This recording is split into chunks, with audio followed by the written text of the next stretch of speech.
Hello పిల్లలు, welcome to little happy hearts. కొంగ మరియు ఎండ్రకాయ కథ విందాం.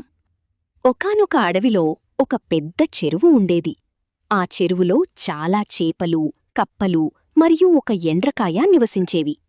అదే చెరువు దగ్గర ఒక ముసలి కొంగ కూడా ఉండేది. వయస్సు పైబడటంతో ఆ కొంగకు మునుపటిలా చేపలను వేటాడటం కష్టమైపోయింది.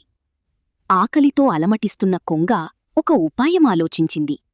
ఒకరోజు అది చెరువుగట్టున చాలా విచారంగా కూర్చుని కన్నీళ్లు పెట్టుకుంది.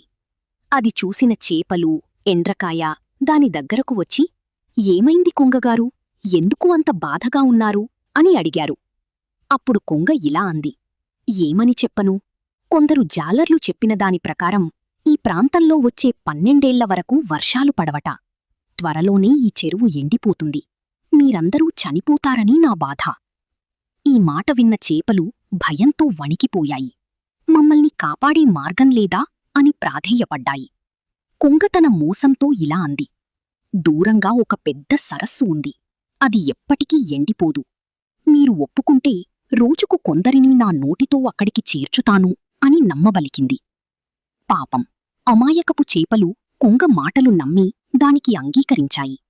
కొంగ రోజుకు కొన్ని చేపలను నోటకరుచుకుని ఆకాశంలోకి వెళ్లేది. కాని వాటిని సరస్సుకు తీసుకువెళ్లకుండా ఒక పెద్ద బండరాయిమీద పడేసి తినివేసేది. అలా కొన్నాళ్లపాటు కొంగ హాయిగా విందు చేసుకుంది. ఒకరోజు ఎండ్రకాయ కూడా తనను సరస్సుకు తీసుకువెళ్లమని కోరింది. కొంగ, సరి, ఈరోజు ఎలాగూ చేపలు తినడం బోర్కుట్టింది, ఈరోజు ఎండ్రకాయను తిందాం అని అనుకుని ఎండ్రకాయను తన మెడమీద ఎక్కించుకుని ఎగిరింది. కొంత దూరం వెళ్ళాక ఎండ్రకాయ కిందకు చూసింది. అక్కడ ఒక బండరాయిమీద కుప్పలుగా చేపల ఎముకలు కనిపించాయి. వెంటనే ఎండ్రకాయకు విషయం అర్థమైపోయింది. కొంగగారు, సరస్సు ఎక్కడా, ఇవన్నీ ఎముకలేంటి? కొంగ నవ్వుతూ, సరస్సు లేదు, ఏమీ లేదు. ఈరోజు నిన్ను కూడా ఆ బండమీద పడేసి తినేస్తాను. తన ప్రాణం ప్రమాదంలో ఉందని గ్రహించిన ఎండ్రకాయ భయపడలేదు. వెంటనే తన పదునైన కొమ్ములతో కొంగ మెడను బలంగా పట్టుకుని నలిపేసింది. ఊపిరి ఆడక కొంగ అక్కడికక్కడే ప్రాణాలు విడిచింది.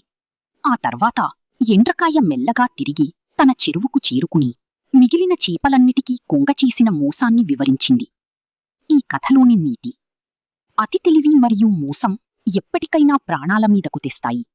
ఆపద సమయంలో భయపడకుండా సమయస్ఫూర్తితో ఆలోచిస్తే ఎంతటి శత్రువునైనా ఓడించవచ్చు. మరిన్ని కథల కోసం ఛానల్ని సబ్స్క్రైబ్ చేసుకోండి పిల్లలు.